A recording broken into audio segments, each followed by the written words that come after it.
Bonjour à tous. Hey, merci à toute l'équipe de louange. On leur donne une main d'appréciation, hein? Vraiment, vraiment bien. Merci. Ça élève nos cœurs, hein? C'est tellement édifiant. On peut adorer le Seigneur ensemble, tout en assemblée. C'est vraiment spécial, ça. Bienvenue à ceux qui sont là ce matin et bienvenue à ceux qui nous écoutent par Internet. On sait qu'il y a des gens qui nous écoutent un peu partout.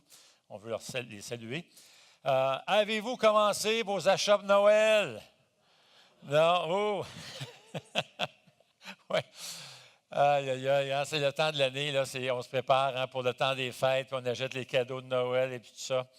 Et je ne sais pas si vous êtes d'accord avec moi, mais il me semble, je ne sais pas si vous avez des adolescents chez vous, là, mais il me semble que c'est de plus en plus difficile d'acheter des cadeaux à mesure qu'ils vieillissent. Surtout quand ils sont rendus à l'adolescence. Tu sais, tu achètes un cadeau, puis du linge. Hey, du linge. Tu achètes ça à une adolescente, là, en tout cas, dans ma famille. Tu achètes un morceau de linge, là, puis tu sais que tu regardes comme. Il me semble que tu es comme pas. Il donne le message que tu n'es pas à la mode, là, tu sais. Alors, c'est rendu de plus en plus populaire d'acheter des cartes cadeaux. Hein? Là, tu écoutes, hey, tu achètes une carte cadeau, puis là, tu gardes. Ils sont toujours contents, font un beau sourire, donnent un beau bec à grand-papa, puis tout ça, tu sais, sa vie est belle. Et puis, tu sais quoi? C'est rendu que 62 des gens donnent des certificats ou des cartes cadeaux. Puis les commerçants aiment bien ça, sont bien contents parce que vous savez quoi? 33 des gens dépensent plus que l'argent qu'il y a sur la carte. Donc, ils sont très contents, ils font un beau sourire lorsque vous arrivez avec votre carte cadeau. Eh bien, l'Université d'Harvard a fait une étude vraiment intéressante pour démontrer qu'aux États-Unis, c'est pas mal pareil. Là. Vous savez, beaucoup de gens, beaucoup de cartes cadeaux s'achètent et tout ça. Puis ils ont fait une étude, puis ils ont révélé qu'il semblerait que la famille moyenne a l'équivalent de 300 $ à la maison de cartes cadeaux non dépensées. Alors, soit qu'ils ont perdu, soit qu'ils l'ont égaré, ou ils ont changé de place, ou ils ont dépensé un petit peu sur la carte, puis il reste de l'argent dessus, si bien que l'Université d'Harvard a découvert qu'en l'espace de 6 ans, il y a l'équivalent de 41 milliards de dollars d'argent de cartes cadeaux non dépensées. Hey, pensez-y, ça fait-tu de l'argent, ça? Et là, tu vas réagir en disant « Quel gaspillage! » Bien, moi, vous savez, je vais vous parler ce matin de tout un gaspillage. Et puis, nous autres, les enfants de Dieu, on est responsables pour ça. J'aimerais vous inviter, c'est un gaspillage qui est beaucoup plus sérieux et a un impact pas mal plus fort sur le royaume de Dieu. Et moi, j'aimerais vous inviter à venir me rejoindre dans 1 Corinthiens, chapitre 12. Donc, 1 Corinthiens, chapitre 12. On va lire les 11 premiers versets, mais on va lire aussi 2 autres versets un peu plus loin. On ne lira pas tout le chapitre, il y a 31 versets, c'est assez long, mais on va lire 2 versets un peu plus loin. Hey, juste avant, là, courbons-nous juste un instant, demandons la bénédiction à Dieu. Seigneur notre Dieu, on veut te remercier pour ce bon temps de louange ce matin. Un bon temps où on a pu, premièrement, nous édifier. On a été édifiés en te chantant, en te louant de la louange. Parce que nous découvrons dans la parole que nous avons été créés à l'image de Dieu. Nous sommes créés pour avoir une relation avec toi, pour t'adorer. Mais surtout et avant tout, Seigneur, on a pu t'élever et te glorifier. Merci, Seigneur, pour tous ces dons que tu donnes à l'Église. Et merci, Seigneur, pour tous ceux qui servent au sein de l'Assemblée ce matin, avec les jeunes, à l'audio, partout dans le stationnement. Merci, Seigneur. Merci pour cette belle grande famille qui est l'Église, ton corps. On te prie ce matin que ton Esprit Saint puisse parler à nos cœurs et qu'on parte ici déjà en prenant une décision à te suivre, à te plaire, à chercher à t'honorer cette semaine. Aide-nous par ton Esprit à comprendre ces richesses, ces trésors enfouis dans ta parole. Au nom de Jésus, nous te prions. Amen. 1 Corinthiens, chapitre 12, et on va lire, on va commencer avec le verset 1. En ce qui concerne les réalités spirituelles, je ne veux pas, frères et sœurs, que vous soyez dans l'ignorance. Vous savez comment, lorsque vous étiez étrangers au peuple de Dieu, vous vous laissiez irrésistiblement entraîner vers des idoles muettes. C'est pourquoi je vous déclare, personne, s'il parle par l'Esprit de Dieu, ne dit « Jésus est maudit » et personne ne peut dire « Jésus est le Seigneur » si ce n'est par le Saint-Esprit. Il y a diversité de dons, mais le même Esprit. Diversité de services, mais le même Seigneur. Diversité d'actes, mais le même Dieu, qui accomplit tout en tous. Or, à chacun, la manifestation de l'Esprit est donnée pour le bien de tous. En effet, à l'un est donné par l'Esprit une parole de sagesse, à un autre une parole de connaissance, selon le même Esprit. À un autre la foi, par le même Esprit. À un autre des dons de guérison, par le même Esprit. À un autre, la possibilité de faire des miracles. À un autre, la prophétie. À un autre, le discernement des esprits. À un autre, diverses langues. À un autre, l'interprétation des langues. Mais toutes ces choses, c'est un seul et même esprit qui les accomplit en les distribuant à chacun, en particulier comme il veut. Alors, verset 25, on poursuit. Afin qu'il n'y ait pas de division dans le corps, mais que tous les membres, prennent également soin les uns des autres. Si un membre souffre, tous les membres souffrent avec lui. Si un membre est honoré, tous les membres se réjouissent avec lui. Eh bien, si vous êtes un enfant de Dieu, si vous avez placé votre foi en Jésus-Christ, si vous avez passé par la nouvelle naissance, vous avez reçu un don de l'Esprit. Chaque chrétien a reçu un don de l'Esprit. Au moins un. Au moins un. Tout le monde, ça. Et il n'y a pas de plus grand gaspillage sur la face de la terre à ne pas se servir du don que Dieu nous a donné pour le bien de son Église et des autres. Maintenant, on va commencer une nouvelle section qui va durer 3 chapitres, en fait. C'est 1 Corinthiens chapitre 12 jusqu'au chapitre 14, où l'apôtre Paul va amorcer un autre sujet sur le don spirituel, les dons du Saint-Esprit. Maintenant, pourquoi Paul va parler de cette question-là sur les dons spirituels? C'est qu'il y a un gros problème, une mauvaise perception des dons spirituels dans l'Église de Corinthe. Il faut comprendre que l'Église de Corinthe, si vous êtes avec nous depuis le début de la série, a de gros problèmes. C'est une Église vraiment qui n'allait pas bien. De grosses divisions. D'ailleurs, même au premier chapitre, ça commence déjà tout de suite, d'emblée, alors que Paul va commencer à amorcer la lettre. Il est obligé de se défendre. Et il va se défendre pendant 4 chapitres, imaginez, tout en donnant un enseignement et une exhortation. Et il va se faire très insistant sur l'importance de l'unité dans l'Église, parce que l'Église de Corinthe est divisée. Certains méprisaient Paul ou se méprisaient les uns les autres. Certains faisaient du mal, ils vivaient dans le péché. On voit ça au chapitre 5. Ils approuvaient l'inceste. Certains approuvaient l'inceste au chapitre 5. Ils se poursuivaient, imaginez, les uns entre les autres, ils se poursuivaient en justice, ils s'amenaient en cours. Puis vous savez, les cours à cette époque-là, surtout dans les villages, c'était les riches qui gagnaient tout le temps parce qu'ils donnaient des pots de vin aux juges. Alors, ils donnaient une préférence. C'était toujours les mêmes qui gagnaient, finalement. C'était ceux qui étaient à l'aise. Donc, il y avait des gens ici qui subissaient des injustices comme ça au sein de l'Église. Et on s'emmenait en cours et on se poursuivait en justice. Certains se livraient à la débauche, à l'immoralité sexuelle. Il y en a même qui avaient des relations avec des prostituées. Ils faisaient à leur tête, au détriment des autres. Ils scandalisaient les gens par leur manque de pudeur, la façon qu'ils s'habillaient, tout ça, 1 Corinthiens 11. Et comme on l'a vu la semaine dernière, il y avait même pendant le temps du repas du Seigneur, et s'il y a un geste, un symbole qui doit faire ressortir l'unité dans l'Église, c'est bien le repas du Seigneur. Et comme on l'a vu la semaine dernière, il y avait des gens qui étaient riches, qui étaient dans un coin à part, une section VIP, et les autres arrivaient plus de bonne heure. Parce qu'ils n'avaient pas les mêmes heures que les gens qui étaient démunis, qui travaillaient jusqu'à des 7 heures, 6 heures du soir. Alors, tu avais des démunis qui arrivaient tard le soir. Tu avais les riches qui arrivaient à 2 heures de l'après-midi, ils étaient très à l'aise, ils étaient dans le coin VIP, puis ils emmenaient beaucoup de bouffe, beaucoup de nourriture. Alors là, eux autres mangeaient beaucoup de vin.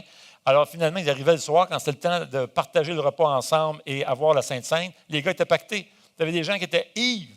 Et imaginez, et non seulement ça, ils ne donnaient absolument rien à manger aux démunis qui se trouvaient dans une autre salle qu'on a vu la semaine dernière, des images, l'atrium. Et il y avait tout ce mépris en endroit des démunis. Il y avait ces injustices au sein de l'Église et les riches ne donnaient absolument rien aux démunis. Ils gardaient toute la nourriture pour eux autres, même s'il y en avait comme en abondance. Et tu avais les gens dans la salle, dans l'atrium, ces gens démunis, qui étaient là et qui n'avaient absolument rien à manger. Donc, ça, c'était l'Église, ça, c'est l'état de l'Église de Corinthe. Ça ne s'arrête pas là. Non seulement qu'ils vivaient dans la débauche, il y avait des divisions, on se méprisait même les uns les autres. Il y avait comme toute et vous pouvez imaginer les démunis, comment est-ce qu'ils se sentaient comme des chrétiens de deuxième classe, seconde classe, rejetés, méprisés. Ils sortaient découragés. Ils sortaient de l'Assemblée qui était pire, ils se sentaient pire que quand ils étaient rentrés dans l'Église. Et c'était atroce. Mais non seulement ça, il y avait un autre problème au sein de l'Église, c'est que il faisait un mauvais usage des dons spirituels. Voyez-vous, on pensait que les dons qui étaient plus visibles, peut-être plus spectaculaires que les autres, faisaient en sorte que tu étais plus spirituel que tout le monde. Alors là, tu avais ce mépris à l'endroit d'autres personnes qui avaient des dons peut-être moins visibles, moins frappants. Alors là, tu avais c'est des gens qui se pétaient la bretelle et disaient hey, moi, mon don est bien plus utile que le tien. Hein? Tu sais, hein, comme tu t'en souviens, hein, tu es jeune, mon père est pas mal plus fort que le tien. Eh bien, moi, là, mon don est pas mal plus fort que le tien. Et moi, je suis pas mal utile pour l'Église. Toi, dans le fond, tu sais, je veux dire, on pourrait bien se passer de toi. Donc, tu avais ce mépris-là dans l'Église, puis on disait, on mesurait le degré de spiritualité d'une personne par le genre de don spectaculaire, impressionnant que tu avais. Donc, ton statut dans l'Église changeait selon le don que tu avais. Et plus qu'il était visible, plus frappant, plus que les gens se prenaient pour spirituels. Donc, c'est de cette façon qu'on mesurait la spiritualité au sein de l'Église. Paul va donc intervenir pour leur dire « Hey, mon ami, hey, vous êtes tellement dans le champ, hey, vous ne comprenez absolument pas les dons spirituels. » Et ce qu'il va faire, il va commencer avec 3 versets, chapitre 12, versets 1 à 3. Il va établir comment mesurer la vraie spiritualité. C'est quoi la vraie spiritualité? Et ça va donner le ton à tout ce qui va suivre, les chapitres 12, 13 et 14 qui vont suivre. Et il va montrer c'est quoi les critères. Il va dire, tu veux savoir comment reconnaître quand l'Esprit Saint agit dans la vie d'une personne, comment on peut reconnaître une personne qui est spirituelle? Il donne 2 critères. Le premier, et il le dit dans les 3 premiers versets, commençons au verset 2, et ça dit ceci. Vous savez comment, lorsque vous étiez étrangers au peuple de Dieu, vous vous laissiez irrésistiblement entraîner vers des idoles muettes. C'est pourquoi je vous le déclare, personne, s'il parle par le Saint-Esprit, ne dit « Jésus est maudit », et personne ne peut dire « Jésus est le Seigneur », si ce n'est par le Saint-Esprit. Alors, premier critère pour reconnaître c'est quoi la spiritualité, ça a l'air de quoi, c'est la spiritualité? Eh bien, ça consiste à reconnaître et confesser que Jésus est le Seigneur. Que Jésus est le Seigneur du monde, que le Seigneur Jésus est le Seigneur de ma vie. Évidemment, si tu offres 20 piastres à ton voisin, puis tu lui dis Jésus est Seigneur, il va le dire. Alors, ce n'est pas ça que ça veut dire ici quand il dit personne ne peut dire que Jésus est Seigneur, à moins que ce soit le Saint-Esprit. Ça va plus loin que ça. Ça veut dire que tu es en train de reconnaître Jésus comme le Seigneur de ta vie. Tu en as fait le Seigneur de ta vie, tu as placé ta foi en lui et tu crois qu'il est le Seigneur du monde. C'est gros, ça. Parce que Paul fait un parallèle avec les religions du monde. Il vient juste de dire, vous vous souvenez, quand vous n'étiez pas chrétien, vous vous laissiez entraîner vers des idoles muettes. En d'autres mots, voici ce que vous étiez. Vous vous laissiez entraîner vers des idoles muettes. Pourquoi qu'il dit muet? Parce qu'en d'autres mots, la spiritualité, elle est superficielle. Il n'y a pas de vie dans une idole. Il n'y a pas de puissance dans une idole. Donc, ta spiritualité, avant de connaître le Seigneur, était superficielle, elle était forcée et tout reposait sur tes épaules. C'était dans le fond tes œuvres. Tu te forçais à être spirituel parce qu'il n'y avait pas de puissance dans l'idole. C'est une idole muette. Alors, elle ne pouvait pas t'inspirer, elle ne parlait pas, puis encore moins te donner la puissance pour être spirituel. Qu'est-ce qui fait que tu vas être spirituel? Comment reconnaître que l'Esprit Saint est en train d'agir en toi? C'est que tu as fait Jésus-Christ le Seigneur de ta vie et tu es en train d'être transformé pour avoir le caractère qui est de plus en plus comme Jésus-Christ. Premier critère, donc. Tu fais Jésus-Christ, tu déclares dans ta vie est centrée sur Christ. C'est christocentrique, c'est ta vie, ça. On te regarde, puis on regarde le caractère de Jésus-Christ dans ta vie. C'est comme ça qu'on reconnaît la spiritualité, qu'on reconnaît que quelqu'un est vraiment spirituel. Ce n'est pas par l'usage de ses dons, ce n'est pas parce que tu as un don spécial, frappant, que non, le premier critère pour reconnaître que l'Esprit Saint est en train d'agir dans ta vie, que tu es spirituel, c'est que tu te soumets à Jésus-Christ. Il est le Seigneur de ta vie. Et ça, c'est fort parce que ce que Paul est en train de dire, c'est que les autres, les religions, là, les idoles, les temples et tout ça, il y avait plusieurs temples, on avait plein de religions. Paul est en train de dire, c'est l'erreur, ça. Il n'y a pas de puissance là-dedans, c'est superficiel, c'est charnel, ça remonte à l'effort humain. Et ça revient à dire, et Paul le fait depuis le début de sa lettre, que Jésus-Christ est le seul chemin, la seule vérité, puis c'est juste en lui que se trouve la vie surnaturelle, la vie éternelle. Et ça, il est tranchant, là, ici, c'est très clair. Et il a commencé déjà au premier chapitre, et on voit même au chapitre 2, verset 16, le verset qui suit, ça dit en effet, « Qui a connu la pensée du Seigneur et pourrait l'instruire? Or, nous avons la pensée de Jésus-Christ. » En d'autres mots, c'est ça, être spirituel, c'est d'être imbibé, se laisser transformer, remplir par Christ. Paul dit, le critère de spiritualité, c'est tout à fait différent des religions du monde. Deuxièmement, alors, Paul dit, on reconnaît l'œuvre de l'Esprit dans la vie d'une personne. On reconnaît la spiritualité d'abord en confessant Jésus comme le Seigneur de notre vie. Et cela va se traduire par une vie qui va ressembler davantage, de plus en plus, au caractère de Jésus-Christ. Alors, c'est une vie centrée sur Christ. Le deuxième critère pour reconnaître, c'est quoi être spirituel? Bien, verset 3 dit ceci, « C'est pourquoi je vous le déclare, personne, s'il parle par l'Esprit de Dieu, ne dit « Jésus est maudit ». Un verset compliqué. Il y a plus de 12 façons de comprendre ce verset-là. C'est très complexe. 12 interprétations possibles. Mais je pense que celle qui est la plus solide est celle qui a été proposée par un dénommé Bruce Winter, à cause des recherches et des découvertes récentes, archéologiques, qui confirment et valident de plus en plus cette conclusion-là. Bruce Winter dit ceci. Il dit, en fait, nous, on peut comprendre le verset, ça a été traduit comme ça, « Jésus est maudit ». En d'autres mots, le comprendre comme ça, en passant, c'est une traduction qui est valide.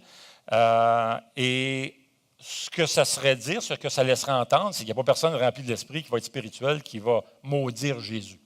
On s'entend. Mais là, tu essaies de voir le lien avec l'Église de Corinthe. Voyez-vous, il y a une chose. Bruce Winter arrive à la conclusion qu'en fait, ce n'est pas tout à fait ça, parce que, et il se base pour 2 raisons pour ça. La première raison, c'est que dans l'original, il n'y a pas de verbe.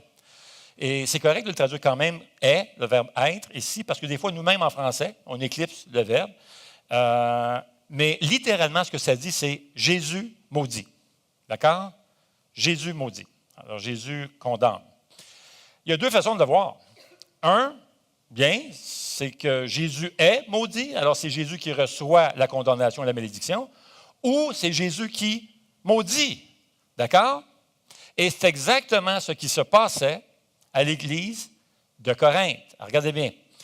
Bruce Winter arrive à cette conclusion-là, que ce n'est pas Jésus qui subit la malédiction, mais c'est Jésus qui est en train de maudire. En d'autres mots, il y a des gens qui dans l'Église de Corinthe qui étaient en train de demander à Jésus de condamner, d'envoyer des malédictions à leurs rivales. Et ça, c'était la coutume à Corinthe, parce que tout récemment, on a découvert plus de 27 tablettes qu'on appelle des tablettes de malédiction. Et savez-vous où on les a trouvées? En plein à Corinthe. D'ailleurs, sur les 27 tablettes qui ont été découvertes à Corinthe, 14 se trouvaient tout près d'un temple. Alors, ce qu'on faisait, c'est que, mettons que tu avais de la compétition en business. Puis tu voulais que ta compétition, tu voulais réussir puis avoir la commande. Ce que tu faisais, tu allais au temple, les gens allaient au temple et invoquaient leur divinité, les idoles, et demandaient à leur idole, leur divinité, d'envoyer une malédiction à leur compétition, à leurs compétiteurs pour que toi, tu puisses réussir. En d'autres mots, tu es en amour avec une fille. Tu veux sortir avec une fille. Tu veux la fréquenter. Mais là, il y a un autre gars dans les parages qui est après elle. Alors, ce que tu faisais, tu allais dans des temples, puis tu invoquais tes dieux, puis tu disais, envoie une malédiction à ce gars-là pour que moi, j'ai le champ libre, que je puisse fréquenter cette fille-là. D'accord? Ça, on appelle ça la malédiction. Et il y a des tablettes comme ça qui ont été découvertes par des archéologues. Ils ont déterré puis ils ont vu ça parce que tu écrivais ces prières-là que tu offrais à la divinité, des tablettes de malédiction. Et là, finalement, ce que ça veut dire, c'est que tu es dans l'Église, il y avait des chrétiens à Corinthe qui demandaient à Jésus de maudire et d'envoyer, de prononcer une malédiction à des gens avec qui il ne s'entendait pas. Peux-tu t'imaginer? Alors, ce que Paul serait en train de dire, tu veux savoir si c'est spirituel? Je peux te dire une chose bien simple. L'Esprit Saint t'inspirera jamais à maudire et à faire du mal aux autres. Vois-tu, le deuxième critère de spiritualité, c'est que une évidence que le Saint-Esprit est en train d'agir dans ta vie, c'est que tu vas vouloir servir et faire du bien aux autres. Et ça, c'est le reste du chapitre 12. Et tu vas servir, faire du bien aux autres avec amour. Ça, c'est le chapitre 13. Et tu vas le faire avec ordre. Ça, c'est le chapitre 14. D'accord? 2 critères pour être spirituel. Donc, on pourrait résumer les 3 versets de la façon suivante. L'œuvre de l'Esprit Saint dans notre vie produira la foi en Jésus. On va le reconnaître comme le Seigneur de tout et de ma vie. Elle produira le caractère de Jésus-Christ en moi. Elle produira un cœur de serviteur qui cherchera à édifier l'Église. Ça, montre-moi quelqu'un comme ça, puis moi je te montre quelqu'un qui est spirituel. D'accord? Alors, qu'est-ce que ça implique? Ça implique justement que je vais me servir, je vais servir au sein de l'Église, puis je vais essayer de bénir les autres autour de moi. Je vais essayer de faire du bien à ceux qui m'entourent. Alors, qu'est-ce qu'un don spirituel? 4 caractéristiques qu'on a ici. 1, un don de l'Esprit, c'est une capacité surnaturelle. C'est une habileté surnaturelle pour servir les autres, pour bénir les autres, faire du bien aux autres, les édifier. Verset 7, or à chacun, la manifestation de l'Esprit est donnée pour le bien de tous. C'est pour ça les dons qui ont été donnés. C'est une capacité surnaturelle, c'est une habileté surnaturelle qui est accordée par Dieu, que Dieu te donne, que Dieu donne à chaque chrétien pour que tu sois une bénédiction pour les autres. Réalises-tu ça? Comment tu es important? Comment chaque personne ici est importante? Tout le monde ici, là, vous êtes unique, et même si tu avais le même don qu'une autre personne, ça ne s'exprimera pas de la même manière. C'est ça qui est beau, c'est comme des fois qu'on neige. Vous êtes tout à fait unique et vous êtes une bénédiction pour l'Église. Alors, voyez-vous l'impact que vous pouvez avoir sur le royaume de Dieu en vous servant du don que Dieu vous a donné. Vois-tu comment on a besoin de toi? Comment on ne peut pas se passer de toi? Comment tu es riche, Dieu t'a donné un don pour que tu sois une bénédiction à l'Église. C'est fameux, n'est-ce pas? C'est incroyable. Il n'y a aucun chrétien qui devrait se sentir comme la 2e classe. Vous êtes tous importants. Dieu vous a choyés, mes amis, avec un don miraculeux, surnaturel, avec une capacité surnaturelle pour accomplir une mission que le Seigneur vous confie. Alors, le verset 25 continue, afin qu'il n'y ait pas de division dans le corps, mais que tous les membres prennent également soin les uns des autres. Si un membre souffre, tous les membres souffrent avec lui. Si un membre est honoré, tous les membres se réjouissent avec lui. Vous êtes le corps de Christ et vous êtes ses membres, chacun pour sa part. Alors, 2e caractéristique des dons, c'est qu'il y a diversité de dons spirituels. En d'autres mots, il y a toutes sortes de dons dans l'Église. C'est ça qui est magnifique. On n'a pas tous le même don. Tu sais, l'équipe de hockey, les Canadiens, elle est ce qu'elle est. Pourquoi? Peux-tu juste imaginer l'équipe des Canadiens juste avec des Carey Price qui jouent dans l'équipe? Imagine-toi, là, tu as juste des Carey Price dans l'équipe. Maintenant, Carey Price, il est pas mal bon. C'est le meilleur goaler au monde. Mais si tu avais juste des Carey Price, est-ce que je peux te dire qu'il n'y aurait peut-être pas beaucoup de buts? Hein? Une super de bonne défense, mais l'offensive, peut-être, ce serait moins bon. L'Église, c'est comme ça. On a tous notre position. On a tous un rôle à jouer important et on a tous des dons différents. On est uniques les uns les autres.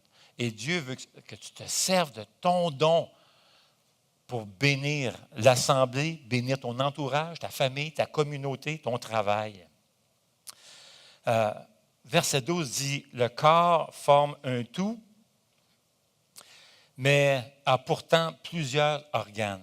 Et tous les organes du corps, malgré leur grand nombre, ne forment qu'un seul corps. Il en va de même pour Christ. En effet, que nous soyons juifs ou grecs, esclaves ou libres, nous avons tous été baptisés dans un seul esprit pour former un seul corps, et nous avons tous bu à un seul esprit. » Alors,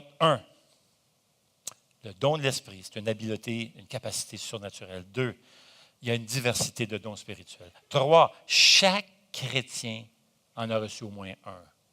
Vois-tu, verset 7, « À chacun, la manifestation de l'esprit est donnée pour le bien de tous. » Maintenant, qui que tu sois, là, ça n'a pas rapport à ton statut, ça n'a pas rapport à ton compte de banque.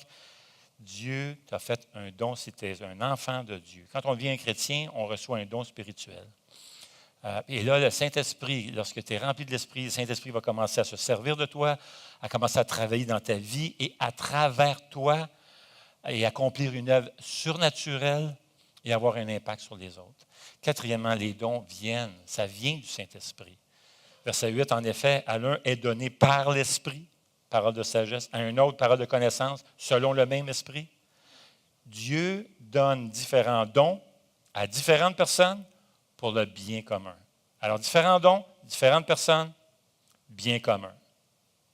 Mais toutes ces choses, verset 11, c'est un seul et même esprit qui les accomplit en les distribuant à chacun, en particulier, comme lui veut. C'est lui qui décide. Hey, moi, j'aimerais bien avoir le don de Billy Graham, que j'aurais juste à me lever devant la caméra, là, à la télévision, là, puis prêcher, puis avoir 50 000 personnes qui viennent au Seigneur. Hey, on aimerait tous avoir le don de Billy Graham. C'est Dieu qui décide. Hein? Amen? C'est lui qui décide, pas moi. Alors, pas à courir pour chercher un don. Là. Moi, je vais avoir ce don-là. Commence même pas à prier. Parce que prier et demander un don va directement à l'encontre de ce que Dieu vient de déclarer dans ce passage-là.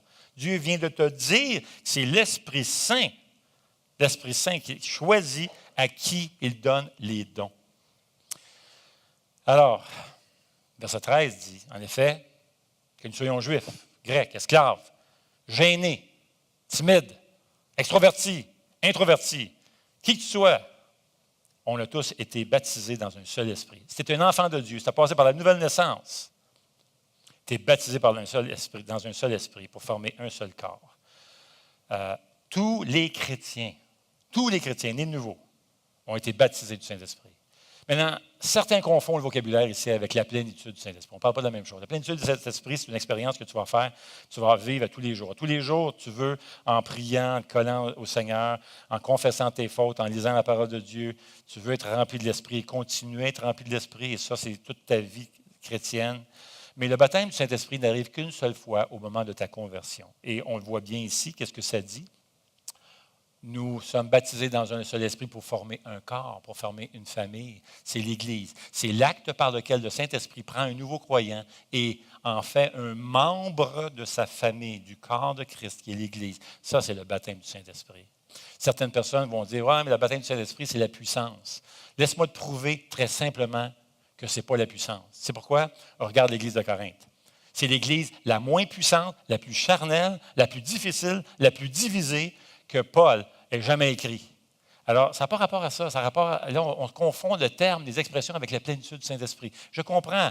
Il semble avoir une confusion à ce niveau-là, mais on ne parle pas de la même chose. On parle, le baptême du Saint-Esprit, c'est une autre expérience. C'est vraiment l'expérience que le Saint-Esprit fait de toi un membre de l'Église. Wayne Grudem l'explique ainsi. Voici ce qu'il dit, Wayne Grudem, dans une grosse brique, la théologie systématique. Il dit ceci. Dans la pensée de Paul, le baptême dans le Saint-Esprit avait lieu au moment de la conversion. Les Corinthiens sont devenus membres du corps de Christ. Le baptême du Saint-Esprit doit faire référence à l'activité du Saint-Esprit au début de la vie chrétienne, lorsqu'il nous communique une nouvelle vie spirituelle par la régénération. Et ça continue. Nous purifie et marque une rupture nette avec la domination et l'amour du péché. Et ça, c'est la phase initiale de la sanctification où nous commençons à devenir de meilleur en meilleur pour ressembler à Jésus-Christ. C'est ça le processus de la sanctification. Le baptême dans le Saint-Esprit désigne donc tout ce que fait le Saint-Esprit au début de notre vie chrétienne. C'est comme ça qu'il faut comprendre le baptême du Saint-Esprit. Alors, peu importe qui on est, peu importe le statut social qu'on a, si nous sommes un enfant de Dieu, nous faisons partie du corps de Jésus-Christ. Donc, nous avons été baptisés dans ce corps. Nous avons donc été abreuvés d'un seul esprit. Personne n'est laissé de côté. Personne ne devrait se sentir comme un chrétien de deuxième classe. Nous sommes tous importants dans le corps de Christ. Alors, verset 14, « Ainsi, le corps n'est pas formé d'un seul organe, mais de plusieurs. » Que l'on pourrait comprendre ainsi, on pourrait le rendre ainsi, le corps n'a pas reçu un seul don, mais plusieurs. D'accord? Alors, quels sont les dons spirituels? Alors, il existe plusieurs dons spirituels. Je vais me servir d'un tableau ici qui vient d'un livre de Don Carson. Il malheureusement n'a pas été traduit. Qu'est-ce que tu attends à mon Jean pour traduire ça, ce livre-là? Là? Jean fait la traduction de livre. Livre de Carson. Et ici, c'est Showing the Spirit. C'est un livre, un exposé vraiment de tous ces trois chapitres-là, le chapitre 12, 13 et 14 de 1 Corinthiens. Puis il passe à travers tous les dons. Et il présente un tableau qu'on a traduit. Et vous allez remarquer que les dons de l'Esprit, les listes, ne sont pas complètes dans un seul livre de la Bible, mais s'étendent en l'espace de 5 livres. Et je pense que le Seigneur a fait exprès pour ça, pour nous montrer que finalement, qu'il y a une grande variété de dons. Il y a peut-être même des dons qu'on ne connaît pas. Mais l'important, ce n'est pas tant ça que de servir. Alors, on va y passer assez vite. 5 passages donc, qui parlent des dons du Saint-Esprit. On va commencer avec justement le passage qui nous intéresse ce matin, 1 Corinthiens 12. Alors, parole de sagesse. C'est la capacité de comprendre la parole de Dieu, mais surtout de l'appliquer. C'est une personne qui va étudier un passage et elle va le comprendre, mais nous montre comment ça se traduit ça dans le day-to-day, dans notre quotidien. La raison pour laquelle ce qui me fait dire ça, c'est parce qu'il faut penser comme la mentalité juive. Les Grecs, eux autres, cherchaient à remplir leur tête et la sagesse, c'était ça, c'était d'avoir beaucoup de connaissances. Mais pour un Juif, ce n'était pas ça. Au contraire, même. Quelqu'un qui avait beaucoup de connaissances, mais qui ne mettait pas en pratique ce qu'il connaissait, était un insensé. Dans la tête des Juifs, c'était ça. Une personne est sage chez les Juifs qui, ce qu'il découvre, ce qu'il connaît, il met ensuite en pratique. Donc, le don de parole de sagesse, c'est quelqu'un qui comprend les Écritures, qui sait comment les expliquer, mais comment les mettre en pratique, comment mettre cette parole-là en pratique dans ton quotidien. Deuxièmement, la parole de connaissance, c'est la perception, la compréhension des vérités de la parole de Dieu, et non seulement comprendre, mais aussi les expliquer, d'où ce don de parole, de communication. Troisièmement, le don de la foi, et ça, c'est magnifique. Si vous avez le don de la foi, en fait, il y en a qui appellent ça le don de la prière. C'est des gens qui s'accrochent aux promesses de Dieu, puis ils ont... Vous savez, ça prend, tout le monde a besoin de la foi pour être sauvé, pour avoir la nouvelle naissance. Mais il y en a, mon ami, qui ont une coche de foi pas mal plus que moi, là, pas mal plus que les autres. Et mon ami, je dis, ils croient, ils s'accrochent aux promesses de Dieu, ils croient, sont insistants, Dieu va le faire, puis ils ont cette foi-là qui est inspirant. C'est inspirant, puis ça nous fait bouger, ça nous fait avancer en avant, même quand tu es là, tu te dis, oh, mais tu sais, le gars qui a le don de diriger, puis le gars qui a le don d'organisation est en arrière, puis là, oui, mais je ne sais pas si on va arriver, puis le gars de la foi dit, on y va, fonce, Dieu va faire, il va ouvrir les portes, puis tu as le gars en arrière qui calcule, c'est ça la famille de Dieu. Alors, le don de la foi, on en connaît, si c'était nouveau, il y a peut-être Ces gens-là, tu les connais peut-être moins. Hudson Taylor est bien reconnu pour ça. Lui, il avait la conviction, il avait la foi que Dieu allait faire un miracle en Chine. Dans un temps où ce n'était même pas populaire avoir des missionnaires en Chine, lui, il disait, ah, non, il faut aller en Chine. Alors, il a tout bâti une nouvelle mission, la mission à l'intérieur de la Chine. Vous avez peut-être entendu aussi un autre qui était vraiment reconnu pour sa foi, c'est Georges Muller, qui n'avait pas beaucoup de ressources et il avait à cœur de prendre soin des orphelins en Angleterre, alors qu'il y avait que prendre soin des orphelins en Angleterre n'était pas une valeur.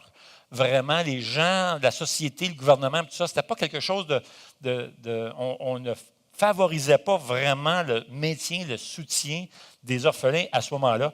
Georges Muller, lui, a commencé son ministère, puis par la foi, il priait, mon ami, puis Dieu, il y a toutes sortes d'histoires, des anecdotes fantastiques. Comment Dieu, il y avait des trucks qui arrivaient, qui n'avaient même pas commandé, qui tombaient en panne. Là, tu avais la nourriture pour ses orphelins. Écoutez, il a pris soin, au cours de son ministère, écoutez, 10 000 orphelins à travers son ministère. Il a bâti 5 orphelinats. Et au moment qu'il a commencé son ministère, l'Angleterre fournissait des logements et prenait soin pour à peu près 3 600 orphelins. Et il y avait à peu près 1 500 à 1 800 orphelins en prison. Imaginez l'attitude qu'on avait à l'époque en Angleterre, en prison, pour des enfants qui n'avaient même pas 8 ans encore.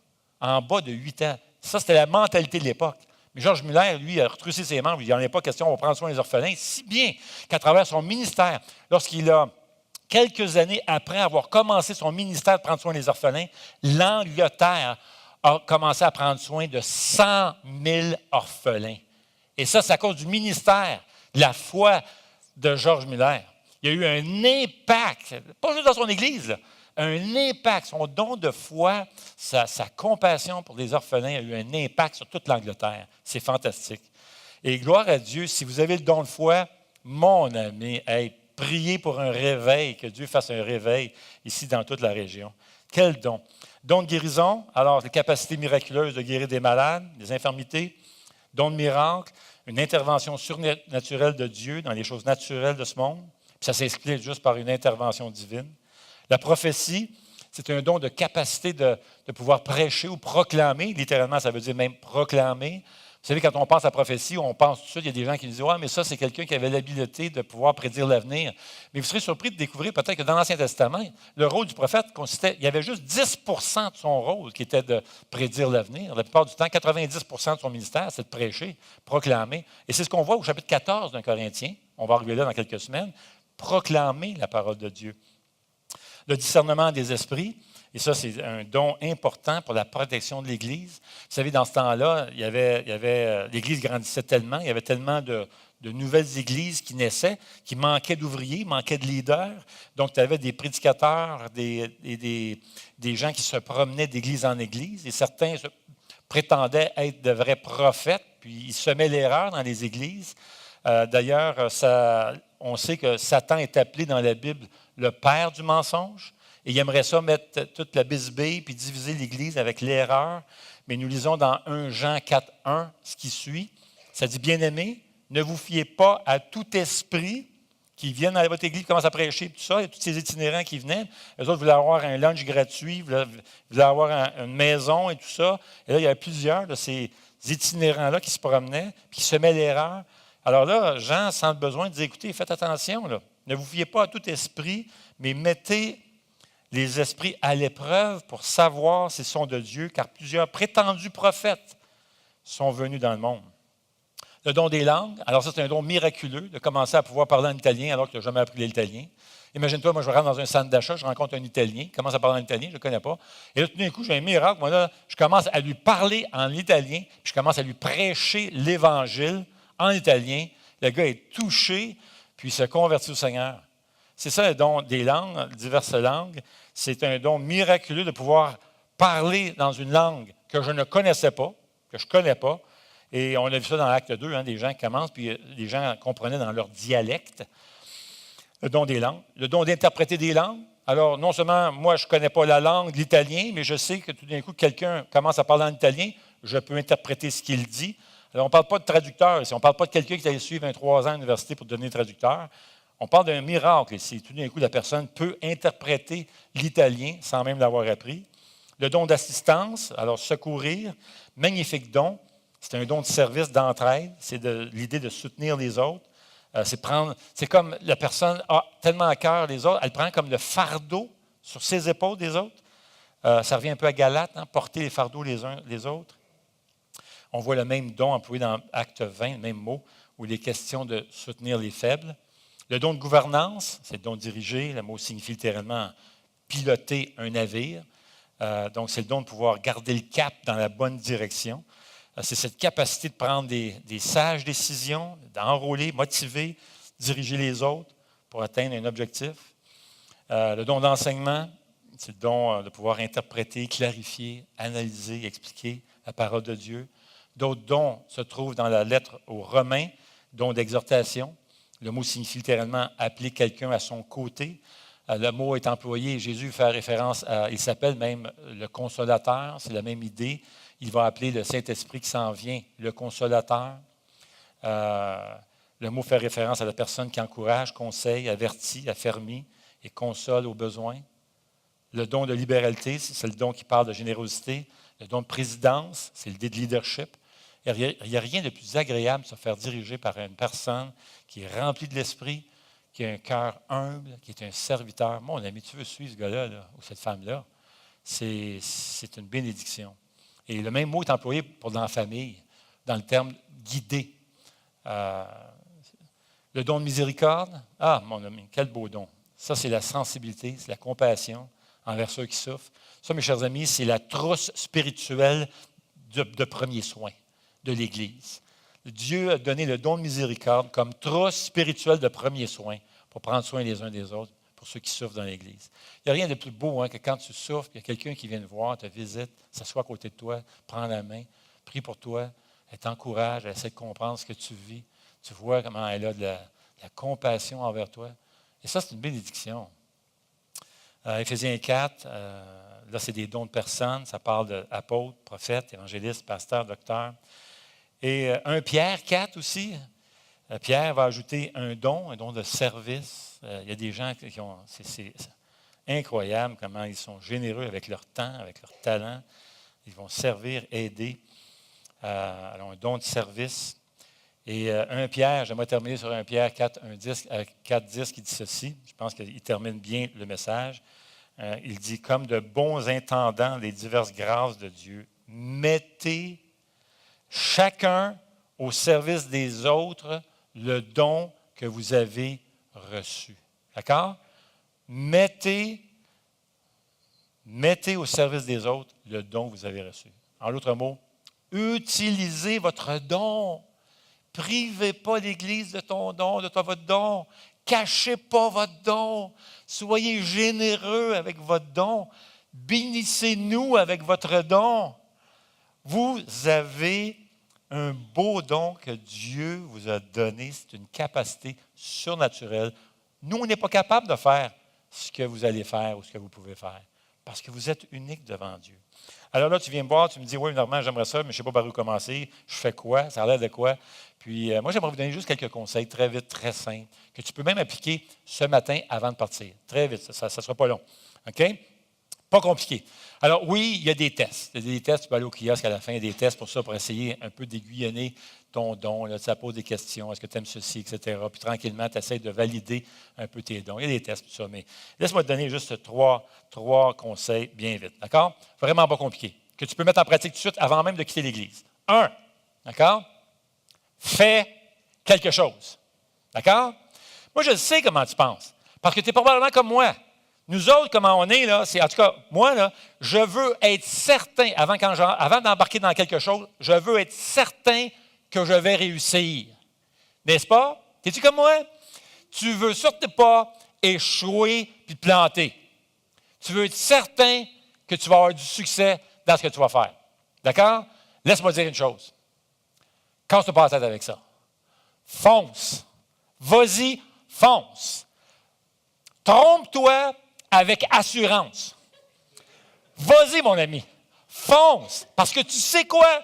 À la limite, Même si tu t'es trompé, puis ce n'est pas ton don du tout. À la limite, tu as aidé quelqu'un, et non seulement ça, tu t'es rapproché un pas de plus pour découvrir ton don parce que tu viens de réaliser que celui-là, ça ne l'était pas. N'est-ce pas? Tu as gagné. C'est gagnant-gagnant. Les autres ont été bénis, tu as aidé, puis toi-même, tu viens de te rapprocher un pas de plus à découvrir ton don. Donc, fais quelque chose. Et pas peur de te planter, pas peur de te tromper. Non, non, non. Trompe-toi avec audace. Vas-y, mon ami. Va voir le kiosque. Tu as des dons, tu as des talents, puis tout ça, t'aimes. Vas-y. Deuxièmement, d'accord? Alors, fais quelque chose. Pas compliqué? Vous êtes là avec moi, là? Deuxième pas, OK? Suis tes passions. En d'autres mots, il y a des affaires que tu aimes. Tu aimes peut-être beaucoup travailler avec les enfants, puis avec les enfants. Mais tu sais quoi? On a tout un ministère fantastique avec les enfants ici. Tu s'en vas voir Lise Lalonde, tu donnes ton nom au kiosque, tu dis, moi, j'aimerais ça m'impliquer avec la jeunesse. J'ai aucune idée de ce que je vais faire, mais je te donne mon nom, j'aime ça. Alors, suis tes passions. Parce que tu sais pourquoi? Parce que si tu suis tes passions, si tu fais quelque chose que tu aimes dans l'Église, non seulement tu vas bénir les autres, mais tu vas être une bénédiction pour toi aussi. Ça va être une bénédiction pour toi aussi de servir. Parce que tu aimes ça. D'accord? Alors, fais quelque chose. Deuxièmement, suis tes passions. Troisièmement, suis tes succès. En d'autres mots, regarde, les gens vont venir peut-être te voir et dire, sais-tu quoi? Je vois quelque chose là. Regarde les fruits, regarde ce que les gens. As-tu remarqué peut-être que des gens vont particulièrement te voir souvent, peut-être pour faire quelque chose, alors qu'ils verront peut-être, ils n'iront peut-être pas voir d'autres, mais ils vont peut-être aller te voir pour ça. Pourquoi tu penses? C'est correct. Il n'y a rien de mal à suivre ses succès, puis à poursuivre ses succès. C'est très bon. C'est un bon signe, ça. D'accord? Alors, fais quelque chose. Commence. Retrousse tes manches. Vas-y. Donne ton nom. Embarque. Suis tes passions. Suis tes succès. Et moi, j'aimerais terminer en disant ce que Richard Halverson faisait. À la fin, c'était un des aumôniers au Sénat américain, imagine, puis il était pasteur pendant plusieurs années. Et il terminait ses services toujours avec cette bénédiction-ci, puis qui montre sa conviction que l'Église, dans le fond, ce n'est pas juste le dimanche matin. C'est quand tu sors des portes ici, tu es en train d'emmener l'Église à ton travail et dans ta famille. Et voici ce qu'il dit. Il terminait en prononçant cette bénédiction à l'Assemblée. Et j'aimerais vous la prononcer. Quel que soit l'endroit où vous allez, Dieu vous envoie. Où que vous soyez, Dieu vous a placé là. Dieu a un but pour lequel vous vous trouvez là. Jésus qui habite en vous veut accomplir une œuvre en vous et par vous, par la puissance du Saint-Esprit. Croyez-le et allez dans la grâce, dans sa grâce, dans son amour et sa puissance, au nom du Père, du Fils et du Saint-Esprit. Amen. Amen. Eh bien, Seigneur notre Dieu, la façon que tu as conçu l'Église, c'est tout à fait magnifique. On lit même dans les Écritures comment les anges ont été éblouis à voir la naissance de l'Église. Et Seigneur, alors que tout s'annonçait comme un échec sur la croix, tu as tout renversé. Tu as vaincu le péché. Et tu t'es séparé du Père pour un moment, prenant notre péché sur tes épaules, afin de nous rapprocher de Dieu. Et Seigneur, nous avons reçu une vie nouvelle, la vie éternelle. Seigneur, nous te remercions. Nous sommes maintenant une Église. Nous avons été baptisés dans le Saint-Esprit. Nous sommes maintenant des personnes douées. Tu nous as doués avec un don et tu veux bénir l'Assemblée par l'utilisation de ces magnifiques dons, Seigneur. Alors, on te prie que tu puisses nous aider à chacun de pouvoir commencer à servir si on ne l'a pas déjà fait, avec joie, cherchant ta gloire, parce que c'est pour toi qu'on veut faire ça, Seigneur. Au nom de Jésus. Amen.